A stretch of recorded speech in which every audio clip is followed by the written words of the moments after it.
এখন আমরা ভেক্টরের সবচেয়ে কমন একটা প্রশ্নের সম্মুখীন হব। এই যে আমরা ভেক্টরের ডট গুণ করার সময় আই ডট আই এটার মান 1 হয়, জে ডট জে কিংবা কে ডট কে এইটার মানও যে 1 হয়, কেন হয়? তো আমরা মোটামুটি সবাই জানি যে ভেক্টর ত্রিমাত্রিক অবস্থা নির্দেশ করে, এক্স অক্ষ, ওয়াই অক্ষ এবং জেড অক্ষ। এক্স অক্ষকে প্রকাশ করে হচ্ছে আই ভেক্টর দ্বারা, ওয়াই অক্ষকে জে ভেক্টর দ্বারা এবং জেড অক্ষকে কে ভেক্টর দ্বারা প্রকাশ করা হয়। এবং আমরা মোটামুটি জানি যে এগুলো হচ্ছে ভেক্টরের যে দুইটা গুণ আছে, স্কেলার গুণ বা ডট গুণ, এটা হচ্ছে তার টপিকস। তো আমরা ভেক্টরের স্কেলার গুণ বা ডট গুণ থেকে কি জানি? যে দুইটা ভেক্টরকে যদি ডট গুণ করা হয় তাহলে সেটার উত্তর হয় এ বি কস থিটা। যেহেতু দুইটা ভেক্টর গুণ করে স্কেলার পাওয়া গেল, কোনো ভেক্টরের ভিতরে উপস্থিত নাই, সেই জন্য এটাকে বলা হয় স্কেলার গুণ বা ডট গুণ। তো এখন আমরা একটু প্রুভ করার চেষ্টা করব আই ডট আই এই ভেক্টরটার মান কেন 1। তো আমরা ফার্স্টে এই প্রমাণটা করার সময় ধরে নেব এ ভেক্টর ইকুয়াল টু আই। একইভাবে পরেরটা বি ভেক্টর, এটাকেও আমরা ধরে নেব কত? আই। ধরার পরে আমরা যদি এ ভেক্টরের মানটা নির্ণয় করতে চাই, তখন এ ভেক্টরের মান আমরা কিভাবে প্রকাশ করি? সাধারণে কিংবা মডুলাস অফ এ ভেক্টর, আর আই এর সহগ যেহেতু 1, তার মানে √1 স্কোয়ার ইকুয়াল টু কত? 1। একইভাবে B equal to modulus of B, এই আয়ের সহগ কত? 1, তার উপর স্কোয়ার ইকুয়াল টু 1। এখন যদি আমরা এই 1 নম্বরে এই মানটা বসায় দেই, তাহলে আমরা এ ডট বির জায়গায় কত দিয়ে দেব? I dot I. কেন? কারণ এ আর বি কে আমরা এই মানটাই বসাচ্ছি। এইবার আমরা এটার মান কত পাইছি? 1। একইভাবে এই বি ওরফে এটার মান কত পাইছি? 1 কস। এইবার থিটার মানটা একটু হিসাব করতে হবে। সেটা হলো, আমরা এখানে দেখতেছি আই ডট আই, তার মানে আই ভেক্টরের উপরেই এক্স অক্ষ বরাবর আরেকটা ভেক্টর নিচ্ছি, সেইটাও কিন্তু আমাদের আই। আমরা কি জানি?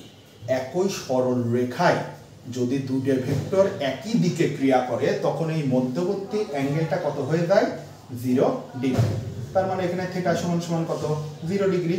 সেই জন্য কস থিটার জায়গায় বসায় দেব কস 0 ডিগ্রি। আর কস 0 ডিগ্রির মান আমরা কত জানি? 1। তাহলে 1 × 1 × 1 ইকুয়াল টু 1। তার মানে আই ডট আই, এটার মান আমাদের কত হয়ে যাচ্ছে?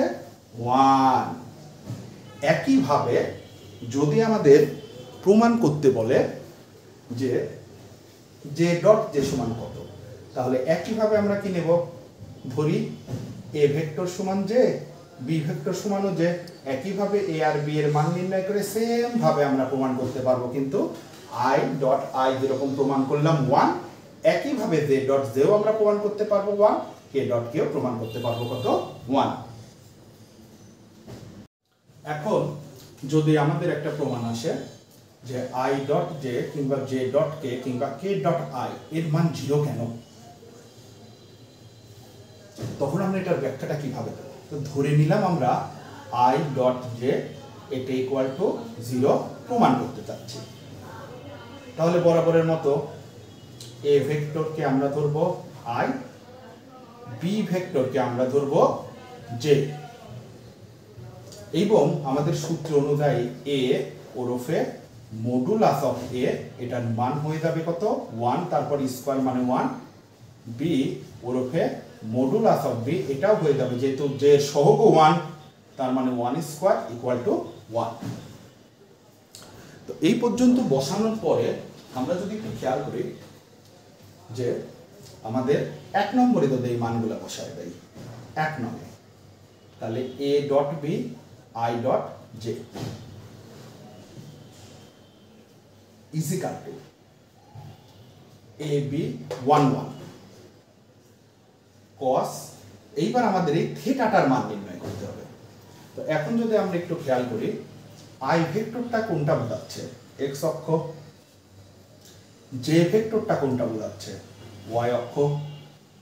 এবং আমরা কি জানি এই অক্ষগুলা একজন আর একজনের সাথে 90 ডিগ্রি অর্থাৎ লম্বালম্বিভাবে সমকোণে থাকে। তাহলে যদি সমকোণে থাকে তাহলে আই ভেক্টর এক্স অক্ষ বোঝাচ্ছে, জে ভেক্টর ওয়াই অক্ষ বোঝাচ্ছে, তাহলে তাদের মধ্যবর্তী অ্যাঙ্গেল কত, 90 ডিগ্রি। তার মানে এখানে থিটা ইকুয়াল টু হয়ে যাবে 90 ডিগ্রি এবং cos 90 ডিগ্রির মান আমাদের কত, 0।